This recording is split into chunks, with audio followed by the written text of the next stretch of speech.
It's your guy, Karikatalk, bringing you another powerful real estate breakdown.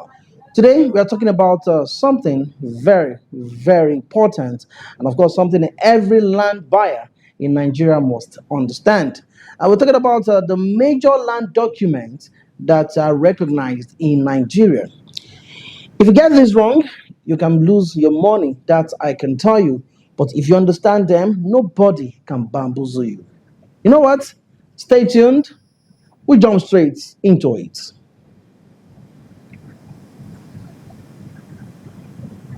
Yeah, the very first document on my list is called a Certificate of Occupancy, popularly called C of O. This is the big one. A certificate of occupancy is issued by the state government and it shows that you are the legal occupant of the land for nothing less than 99 years. That is, if you actually say genuine, I must tell you that land shows that it's seriously and it is very legit. On to the very next one, which is right of occupancy. Right of occupancy, R of O. We have two types. We have the statutory R of O from the state, and of course, we have the customary R of O from the local government. Two types of got under R of O, and both are recognized and valid. The very next one I want to mention is governor's consent.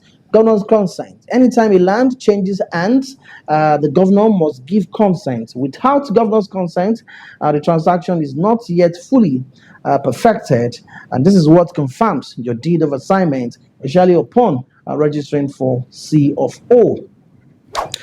The very next one is deed of assignment. This document shows that the seller has officially transferred the land to you, and because you must register that land registry. This is very important. Both seller and buyer must sign, and of course the witnesses and thereabout. And don't forget that it must be oath at the court. Very, very important.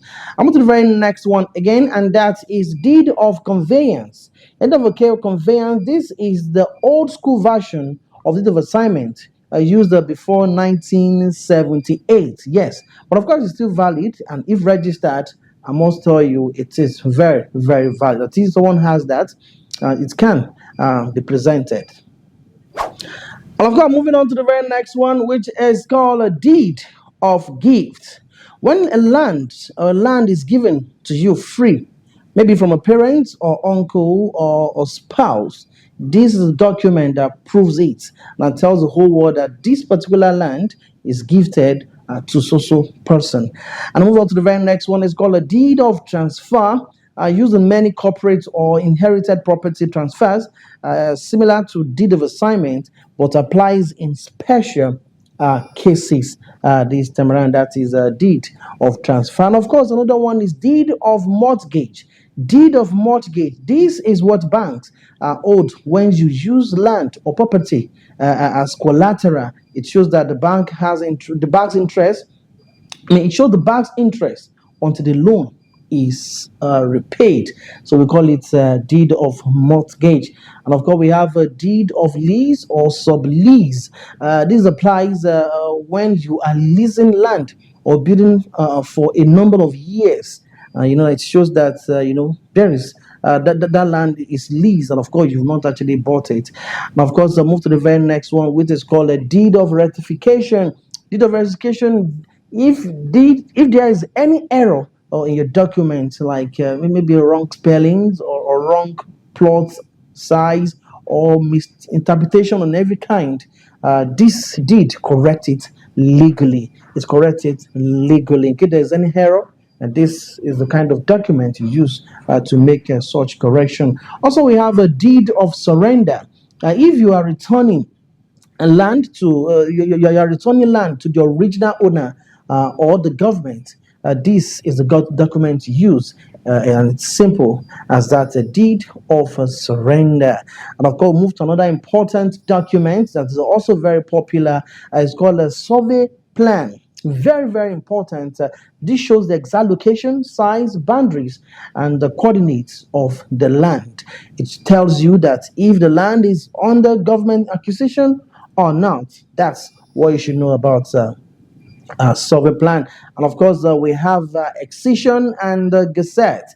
Excision means that government has released land back to a community, and that is what it means. And of course, the Gazette is the official record that proves it, telling the whole world like a document, and it shows that so land has been returned to the community or to a certain community. Also, we have approved layout plan. This shows street, plot numbers, and the commercial zones, drainages, and of course, everything inside an estate or community. It shows that how everything is being partitioned, so you can easily know that this is my own land, this is so land, and the rest. The next one is building plan approval. Before you build, your plan must be approved by the town planning office or local government. If not, your structure may be marked for demolition. So please take note of that document. Also, very important, when you're buying houses, make sure that the house you're buying has something like this, so that in the future you will not be punished for an unknown sin. Now move on to the next one, and that is the land purchase receipt. This is your proof of payment. Simple but very important. Just a receipt, very good and very important. If you have joined us to this extent, and please don't forget that you need to subscribe, like, share, because I'm sure someone listening or someone definitely would love to listen to this, and of course take a clip from whatever we are teaching. And of course, moving on again, is called a court vesting order. Court vesting order. If court transfers property to you, maybe during the family dispute or inheritance, this is a document that shows that this is the document you receive, and that confirms that yes, truly, the dispute or whatever has been settled, and this is not the official owner of such property. I'm moving on to the next one. It's tax clearance and the tenement rate receipt. Not ownership documents, but sometimes required during processing. So please don't joke with that. When you need to ask of such document, please feel free and ask. Also, we have on the list a certificate of land registration. We call it CLR. Of course, very popular, but not many people are familiar with this document. This is proof that your land documents have been properly registered at the land registry, and of course, are very important for verification. Very important, I say again. I'm moving on to the very final one on my list, and that is a letter of administration. This is issued when someone dies without a will. And of course, the family cannot legally sell or transfer the property without this letter. It gives the administrator the power to manage the deceased person's property. Of course, dear listeners, I'm sure that you've had a nice time with us today.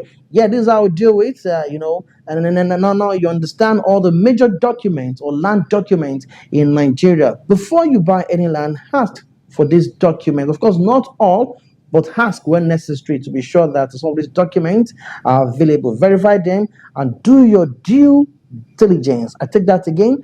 Do your due diligence. If you found this video helpful, hit the like button, subscribe, and of course share with everyone who cares to know or who is planning to buy land in Nigeria soon. This is Karikatalk, bringing you the truth in Nigerian real estate. See you in the next video.